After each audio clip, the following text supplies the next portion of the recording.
All right, I'm at the Broadmoor and I'm talking to Arlene Pieper, and tonight Arlene is going to be inducted into the Colorado Springs Sports Hall of Fame.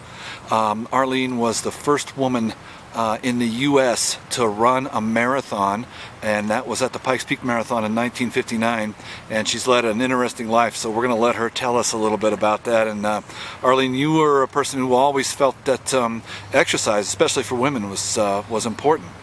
Way back, I say I'm the first woman to ever be interested in health and exercise. I'm the first woman's liver, I always say.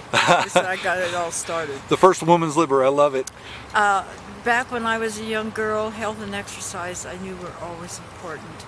And my boyfriend and I used to work out between his mother's stove and kitchen sink, and she got all upset with that. She says, "You got no."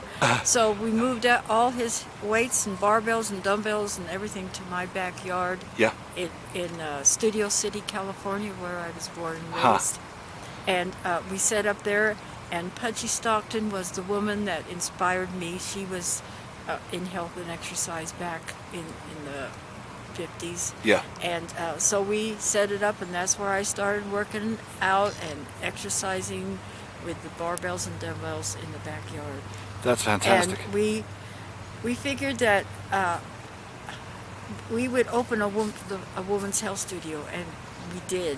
Yeah. And then we were offered a place almost for free in Colorado, and that's in 1958, I think it was.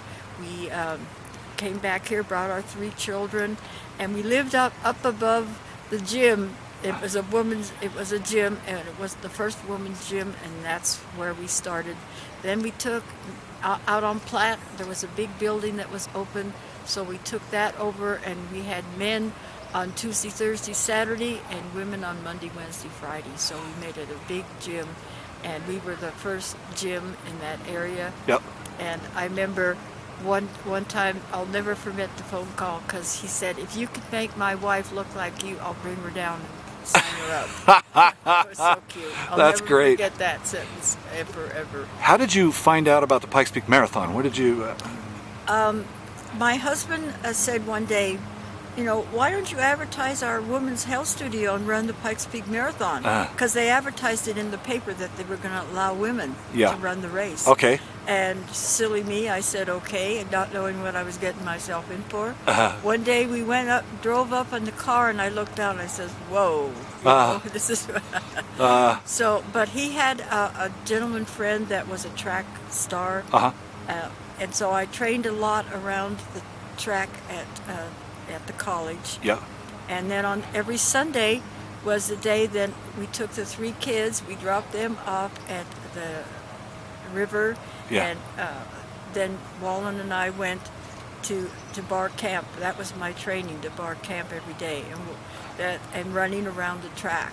Yeah. So I didn't have a lot of training, but and I did the race in 1958. Yeah. And I went to the top, Yeah. and I turned around to wave to the crowd, Yeah. and got disqualified. Oh. So I trained again, Yeah. and in 1959, and I'll never forget that day. It's embedded in my brain. Yeah.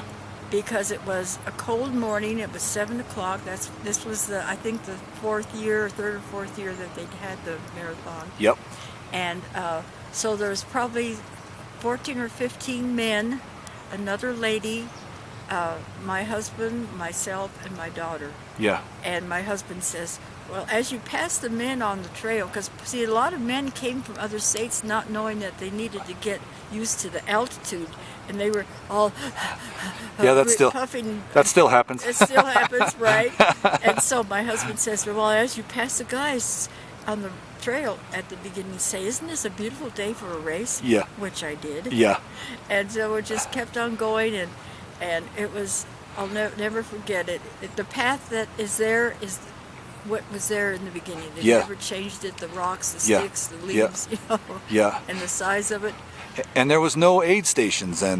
No aid stations. You got your drink of water out of the stream, and you bought your tennis shoes at the dime store. I mean, we were just, and in this day and age, when I come to see all this, the men always say, I figure if you could buy tennis shoes at the dime store and get water out of a stream, I can surely do this Yeah. with all that we have to offer.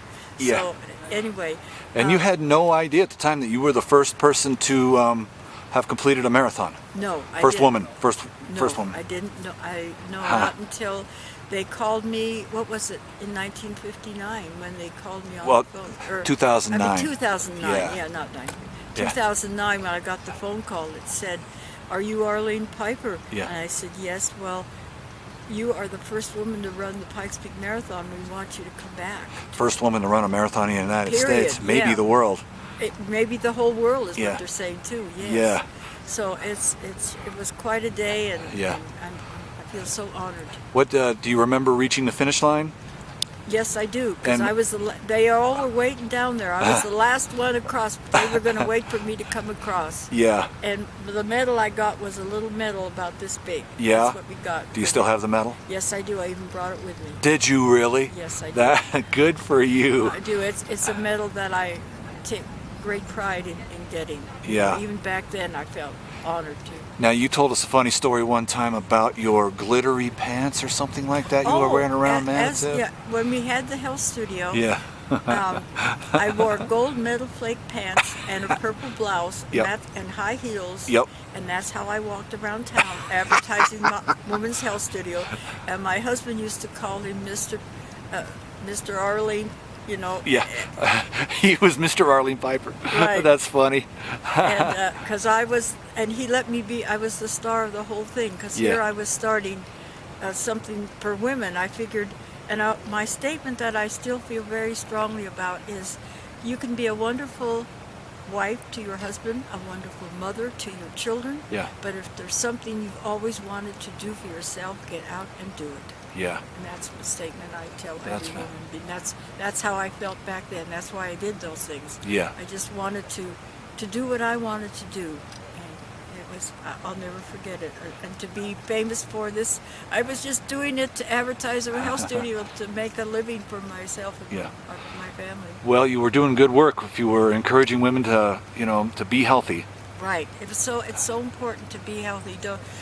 I never smoked a cigarette. I've had very few drinks in my life. I've always tried. Sure, there's times when I'll have hamburgers and French fries, but not very often. Yeah. I usually try to eat healthy and lots of yogurt and good Yeah. food. Where do you live now? I live in Fresno, California. Yeah, okay. And I've lived there since the 60s. Yeah. Yeah. That's fantastic. Well, listen, I really, really appreciate your time, and You're very, very welcome. and thanks so much for sharing your story with us. Okay.